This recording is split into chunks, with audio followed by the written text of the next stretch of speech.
MA ज्योतिष पाठ्यक्रम की श्रृंखला में अब हम वृहत पाराशर होरा शास्त्र पढ़ना स्टार्ट करते हैं।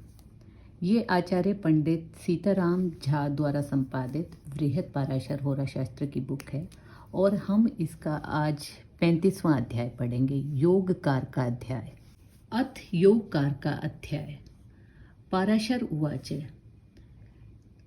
कारकाम श्व सादेवं फलं प्रोक्तं मया द्विजे अथ भावाधिपत्येन ग्रहयोग फलं शृणु केन्द्राधिपत्ये सौम्य न दिशन्ति शुभं फलं क्रूरा नैव अशुभं कुर्यु शुभदाश्च त्रिकोणपा लग्नं केन्द्र त्रिकोणत्वाद् विशेषेण शुभप्रदं पंचमं नवमं चैव विशेष धन मुच्यते सप्तमं दशमं चैव विशेष सुख मुच्यते त्रिष्ठायाधिपा सर्वे ग्रहा पापफला समृतः वै द्वितीय रंध्रेशा सहचार्यात् फलप्रदा स्थानान्तरानुरोधाते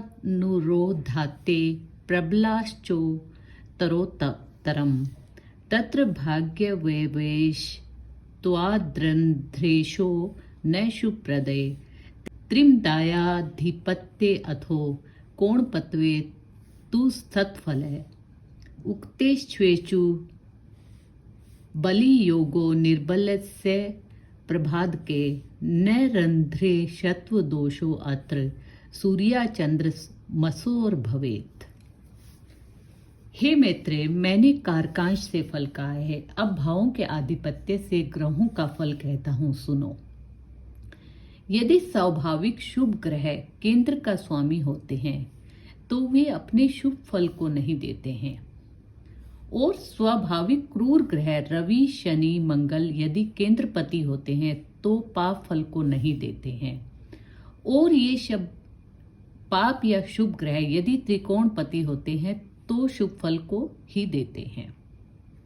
अर्थात अब इतने का हम अर्थ समझते हैं कि पहले शुभ ग्रह हमारे हैं शुक्र, गुरु, बुध और पूर्ण चंद्रमा। ये इसी क्रम में हैं। शुक्र सबसे ज़्यादा शुभ है, फिर गुरु, फिर बुध, फिर पूर्ण चंद्रमा। और पाप ग्रह हैं मंगल, शनि, सूर्य और क्षीण चंद्रमा। ये भी इसी क्रम में है। सबसे ज़्यादा पाप ग्रह मंगल है, शनि है, सूर्य है, फिर क्षीण चंद्रमा है। तो यहाँ ये कहा गया है कि यदि शुभ ग्रह, स्वाभाविक शुभ ग्रह यदि केंद्र के स्वामी होते हैं, केंद्र से अर्थ है 4, 7 और 10। त्रिकोण भाव है लगन, 5 और 9। लगन भाव को त्रिकोण भी कहा गया है, केंद्र भी कहा गया है, लेकिन ये त्रिकोण के ही फल देगा, शुभ फल देगा, अर्थात शुभ फल देगा।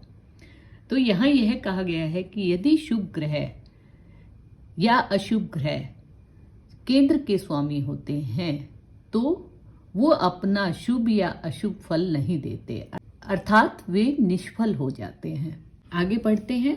लगन को केंद्र और त्रिकोण दोनों कहा गया है, अतः वह शुभ स्थान है, इसलिए उसका स्वामी शुभप्रद होता है। पंचम और नवम भाव विशेष धन और तथा सप्तम और दशम विशेष सुख कहलाते हैं। 3, 6, 11 भावों के स्वामी होने से सभी ग्रह पाप फल देते हैं।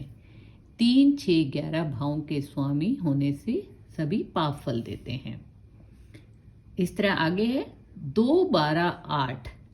इन भावों के स्वामी होने से सभी ग्रह साहचर्य से जैसे ग्रह के साथ रहते वैसा फल देते हैं तथा अपने द्वितीय स्थान के अनुसार फल देते हैं। द्वितीय स्थान से अर्थ है अष्टम भाव में वृश्चिक राशि है और इस मंगल की ही दूसरी मेष राशि लगन में है, अर्थात मंगल राशि का दूसरा स्थान लगन है, तो ये अपने लगन के अनुसार फल देंगे। अर्थात 2, 12, 8 इन भावों के स्वामी होने से सभी ग्रह साहचर्य जैसे ग्रह के साथ रहते वैसा फल देते हैं तथा अपने द्वितीय स्थान के अनुसार फल देते हैं, और ये अपने अपने गुणों में उत्तरोत्तर प्रबल होते हैं। अर्थात 4 से 7 ज्यादा प्रबल है और उससे ज्यादा 10 बली है, 1 से 5 ज्यादा बली है और 5 से 9 ज्यादा बली है, 3 से 6 ज्यादा बली है और 6 से 11 ज्यादा बली है। इसी तरह 12 से 2 ज्यादा बली है और 2 से 8 ज्यादा बली स्थान है। इनमें भाग्य के व्याधिप होने के कारण अष्टमेश विशेष अशुभप्रद होता है। अष्टमेश जो अष्टम भाव का स्वामी होता है वो विशेष अशुभ फल देने वाला होता है। क्यों? क्योंकि वह नवम भाव का व्ययेश होता है। नवम भाव से 12वां स्थान अष्टम भाव होता है और वह नवम का व्यय स्थान होता है, इसलिए वह अशुभप्रद होता है।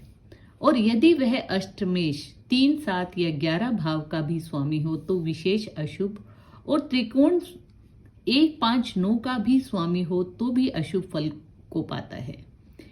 सूर्य और चंद्रमा को अष्टमेश होने का विशेष दोष नहीं होता है तथा इन स्थानों में प्रबल स्थान का स्वामी अपने से निर्बल स्थान के फल का बाधक होकर अपना फल देता है। भाव यह है कि ऊपर 4 प्रकार के स्थान कहे गए हैं। ये 4 प्रकार के 1, 5, 9 ये 3 शुभ स्थान है। 3, 6, 11 ये अशुभ स्थान है। 4, 7 और 10 ये शुभाशुभ रहित हैं। और 2, 12 और 8 ये साहचर्यवश और अपने से दूसरे स्थान के अकॉर्डिंग शुभ या अशुभ होते हैं।